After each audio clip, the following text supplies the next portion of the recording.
Deixa eu só carregar aqui. Vocês são guerreiros hoje, né, neste dia de frio. Guerreiros estão aqui. Eu queria que você colocasse a sua mão no seu coração, para nós orarmos. Senhor, em nome de Jesus, Pai, estamos aqui, Senhor, porque nós queremos ouvir a Tua voz, Pai. O Senhor é o nosso Deus, Senhor, nós Te amamos, Senhor. E nesta manhã nós Te pedimos, Pai, vem sobre nós, Pai. Vem sobre o nosso coração, vem sobre a nossa mente, Senhor. Tira tudo aquilo, Senhor, que impede, Senhor, que ouçamos a Sua voz, Pai. Nesta noite, Senhor, vem e trabalha naquilo, Senhor, que está impedindo o Teu agir nas nossas vidas, Pai. Em nome de Jesus, Senhor, nós queremos viver para Te adorar e queremos ouvir a Tua voz. Fala conosco nesta manhã, Pai. Em nome de Jesus, nós Te pedimos e Te agradecemos. Amém. Amém. Só um minutinho, irmãos, estou só ajustando aqui, colocando uma letra que eu consiga enxergar. A Natália brincou comigo que eu estava parecendo a Ana Maria Braga, né, com o microfone. Falei para ela, nossa, mas ela é muito idosa, né? Mas eu não enxergo como a Ana Maria Braga. Bom, irmãos, vocês sabem que eu já compartilhei isso com vocês antes. Cada vez que eu subo aqui para ministrar a palavra de Deus, o meu coração ele se enche de temor. Eu fico sempre refletindo sobre a minha vida, os meus posicionamentos, o quanto eu tenho vivido o Evangelho. E eu sempre me deparo, eu falo bastante com o Éder sobre isso, né? Eu me deparo com um turbilhão de emoções. Então, a semana que antecede a ministração, eu fico cheia de emoções, eu fico preocupada, obrigada, Karina. Eu fico ansiosa, eu vivo tudo aquilo que faz parte da nossa humanidade. Né? E eu sei que os pastores também, acho que sentem isso também. Então, foi uma semana dessa, uma semana em que eu fiquei pensando bastante sobre a minha forma de viver. E eu confesso para vocês que o Trilhando o Caminho das Emoções, ele tem sido um desafio para mim. Um desafio porque eu olho para as questões da humanidade, né, da nossa humanidade. Então, o quanto nós temos emoções, medos, desafios. E eu olho para tudo isso buscando os parâmetros do reino. Então, tem sido um desafio olhar para a ciência, unindo a palavra de Deus. E quando eu busco na palavra de Deus, eu busco porque a palavra de Deus, ela é viva e eficaz. Então, lá em Hebreus 4:12, ele apresenta a palavra de Deus, na carta aos Hebreus, né, como uma palavra viva e eficaz e mais cortante do que qualquer espada. E eu fui buscar no dicionário, vocês sabem que eu gosto de um dicionário, eu fui buscar no dicionário o que seria esse eficaz. O que seria essa palavra de Deus eficaz? Né? E no dicionário, a explicação para a palavra eficaz é que tem virtude ou poder de produzir em condições normais e sem carecer de outro auxílio. Então, esta é a palavra de Deus. Ela tem poder de produzir vida e não precisa de nenhum complemento. E nela nós encontramos os parâmetros para o quê? Para a nossa caminhada, para essa nossa humanidade aqui tão cheia de conflitos e de desafios. Né? Caminhada como pessoas que confessam Jesus como seu único e suficiente Salvador. Né? Pessoas que ali na sua essência, nos seus pensamentos, nos seus relacionamentos, buscam os parâmetros do reino. Buscam o direcionamento daquele, né, que venceu a morte, daquele que ressuscitou, daquele que nos deixou várias orientações. E nesta ideia, eu fiquei refletindo muito esta semana, na minha vida que compreende o quê? Ser mãe, ser esposa, ser filha, ser psicóloga, nora e afins, né? Uma vida que, como a de vocês, muito intensa e muito complexa. E quando eu penso na psicologia sobre este ser humano tão complexo, eu queria compartilhar com vocês o que a psicologia olha. A psicologia olha para o ser humano como um ser biopsicossocial. Ou seja, nós somos, né, a biologia, o nosso corpo, as nossas emoções, o nosso funcionamento, né, o nosso cérebro, as conexões, os neurotransmissores. Nós somos o psico, que são as nossas interpretações, e nós somos o social, os nossos relacionamentos, a nossa vida. E aqui eu vou complementar a psicologia e a medicina. E nós somos espirituais. E nós, como filhos de Deus, nós buscamos o direcionamento a partir do espiritual. A semana passada, o pastor Eric pregou sobre uma espiritualidade fake. Ele usou lá o capítulo de Marcos 7, onde os fariseus começam a questionar, né, por que eles não lavaram as mãos, tal. E a resposta de Jesus foi: homens, este povo me honra com lábios, mas o coração está longe de mim. Era um coração longe de Deus, uma adoração falsa, né, seguiam doutrinas, rituais que eles usavam em nome de Deus, mas o coração estava longe de Deus. E seguindo esta ideia da espiritualidade fake, eu queria refletir hoje sobre algo que incendiou meu coração nos últimos 20 dias. Incendiou no sentido de cutucou meu coração, acho que incendiou não é a palavra certa. Incomodou o meu coração, que é sobre o que nos distingue, né, o que distingue nós como mulheres e homens, o que nos distingue como pessoas que reconhecemos Jesus como o nosso único e suficiente Salvador. Então, grave essa pergunta, tá? O que nos distingue? E aí, dicionário, distingue. Qual é a diferença? O que é diferente em nós? O que nos diferencia? Por que essa pergunta ficou cutucando, né, a minha mente e o meu coração? Semana passada, eu fui ministrar num culto de mulheres, e eu tinha que falar sobre Abigail, a mulher de Nabal, né, aquela que é apaziguadora, inteligente. E preparando a ministração, veio essa pergunta ao meu coração: o que te diferencia, o que te distingue de um orador? O que te distingue? Um orador, o que ele faz? Ele prepara, ele lê o conteúdo, ele estuda, ele se aprofunda, ele busca. Eu também fiz isso. O que me distingue? O que me diferencia? O que tem sido destacado na minha vida que eu posso ser considerada sal da terra e luz do mundo? E pensando nisso, eu queria te convidar a ler a palavra de Deus. E aí eu vou usar como base hoje uma oração bem conhecida, né? Conhecida por nós, né? E conhecida por todos, né? Várias religiões usam essa oração como base. Então, eu queria que você abrisse a sua Bíblia, ou lesse aqui comigo. Eu nem vou abrir a minha Bíblia, vou ler com você aqui. Mateus 6, 9, 13. Então, aqui Jesus estava o quê? Ensinando os discípulos como eles deveriam orar.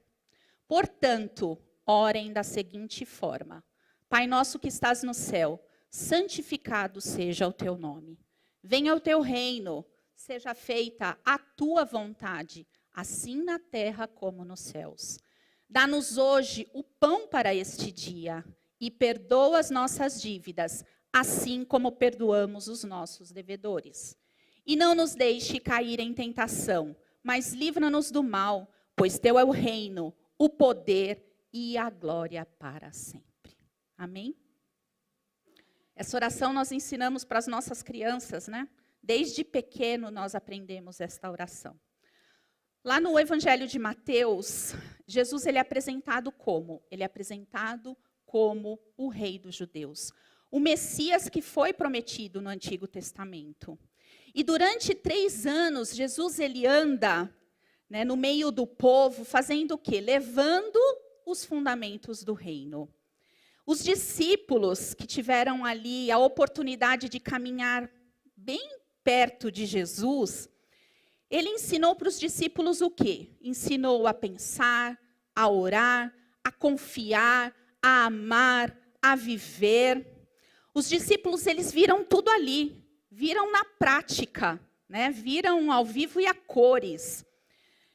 Ele fazia o quê? O que Jesus fazia em meio a estes ensinamentos? Ele curava enfermos, ele libertava endemoniados, ele ressuscitava mortos, ele consolava pessoas, ele trazia identidade a pessoas que estavam à margem da sociedade. Era um tempo, pelo que a gente lê ali, o que é relatado, né, nos evangelhos, era um tempo ali de muita esperança, de muita compaixão, de muito partir do pão. Era um tempo ali de muito acolhimento. Era um tempo em que Jesus trazia uma nova história para homens e mulheres pecadores. Homens e mulheres como nós, intensos, complexos, cheios de problemas, mas ele ia lá e trazia uma esperança. Então, nos evangelhos, o que eles mostram para a gente? Eles nos ensinam, em Mateus, a orar, a jejuar. Jesus ensina sobre as preocupações da vida, sobre a diferença entre o prudente e o insensato, fala sobre a árvore e seu fruto. Então, são vários ensinamentos, é um verdadeiro manual. Manual para quê? Para que o povo soubesse como eles deveriam viver num mundo cheio de aflições. Como viver e ter esperança. E o que eu acho muito interessante é que são ensinamentos atemporais. São ensinamentos que nós usamos hoje, que servem para a nossa vida. São ensinamentos vivos, ensinamentos que falam dos nossos relacionamentos. Mas apesar de todos esses ensinamentos, de todo esse detalhamento, o que nos distingue das pessoas que não reconhecem Jesus como o seu único e suficiente Salvador? Então, as orientações estão lá, né? A forma de viver está descrita. O que nos distingue? E aqui eu não estou falando de uma diferença para superioridade, não é isso. Entanto que a superioridade não faz parte daqueles que seguem a Jesus. Jesus, ele era o quê? Ele era o Messias, ele era o Salvador, ele era o Filho de Deus, mas ele andava onde? Ali entre o povo, entre os humildes, mudando a história dos doentes e dos perdidos. Então, não falo nesse sentido, no sentido de superioridade. Tá? A palavra de Deus, ela deixa bem clara que Jesus veio, que o Evangelho existe para quê? Para os doentes. Doentes e pecadores, assim como eu. Eu não sei se vocês se sentem dessa forma, mas eu sou pecadora. E Jesus veio para esses, para os doentes e para os pecadores. Então, a minha pergunta aqui sobre este distinguir reflete o quê? O quanto o meu viver, o quanto o nosso viver está refletindo este evangelho cheio de esperança. Se a gente for pensar no nosso viver, eu fiquei pensando na minha vida, né? Eu não roubo, não fico com nada que é meu, eu sou educada, eu trato as pessoas bem, eu não falo palavrão, eu nunca matei ninguém, não pretendo matar ninguém, eu sou fiel ali nas minhas ofertas, no dízimo, eu participo da contribuição da cesta básica, eu frequento os cultos, eu tento não falar mal das pessoas. Não recebo, na minha casa não tem safanão entre eu e o Rodrigo. Eu trabalho direitinho, procuro fazer o meu melhor. Né? Então, ok, olha aqui, né, que vida honesta. Né, que vida honesta minha. O que me diferencia de uma pessoa honesta? O que o Evangelho de Jesus tem feito em mim? O que o Evangelho de Jesus tem feito em mim? Para quê? Para alcançar os perdidos e os doentes.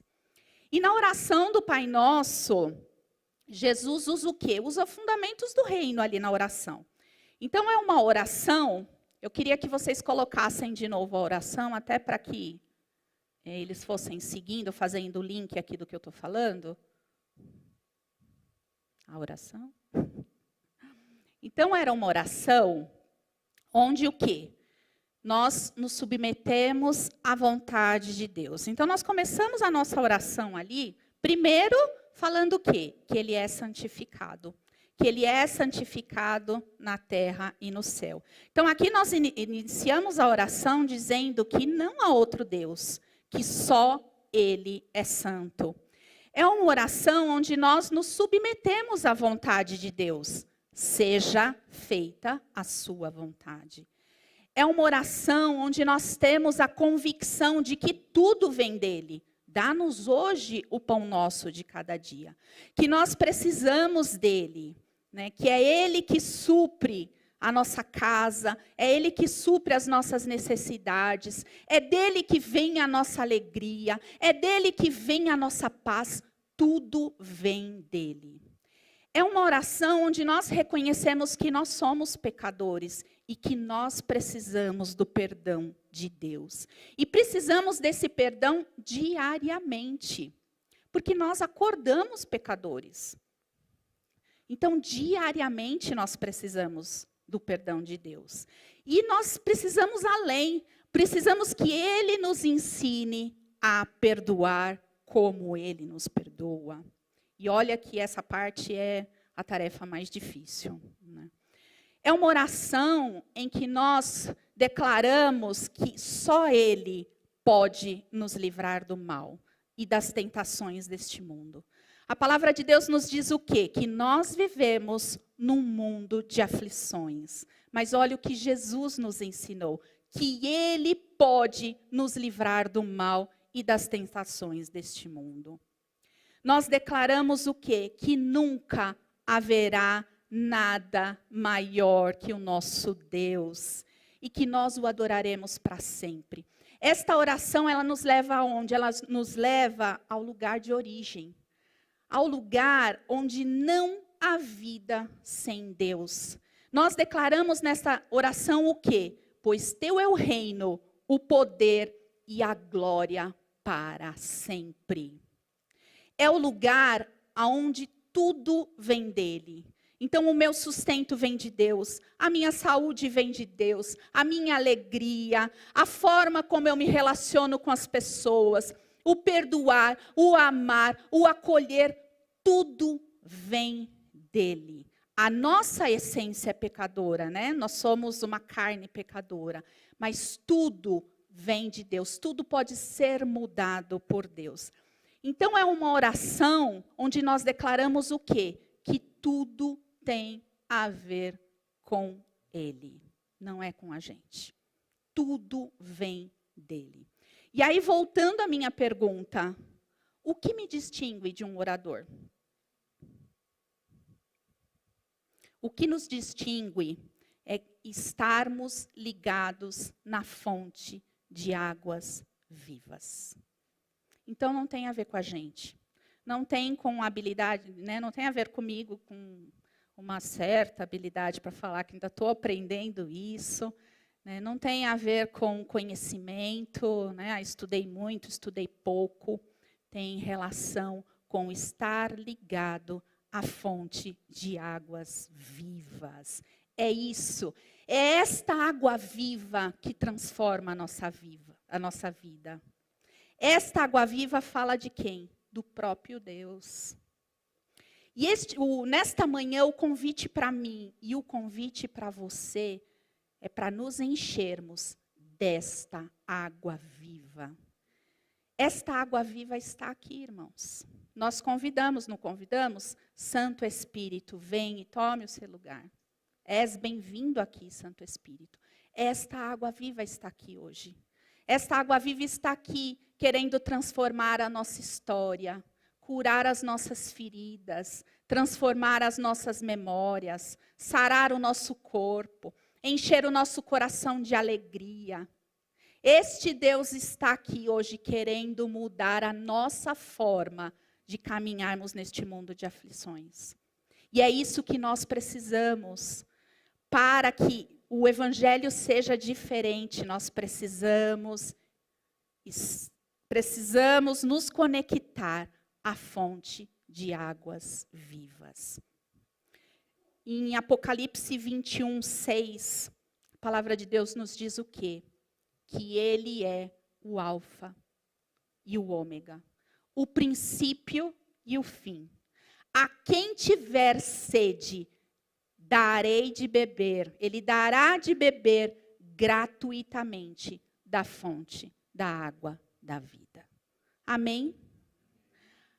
Nós precisamos, irmãos, o nosso coração precisa se incomodar para que a nossa vida vá além da honestidade.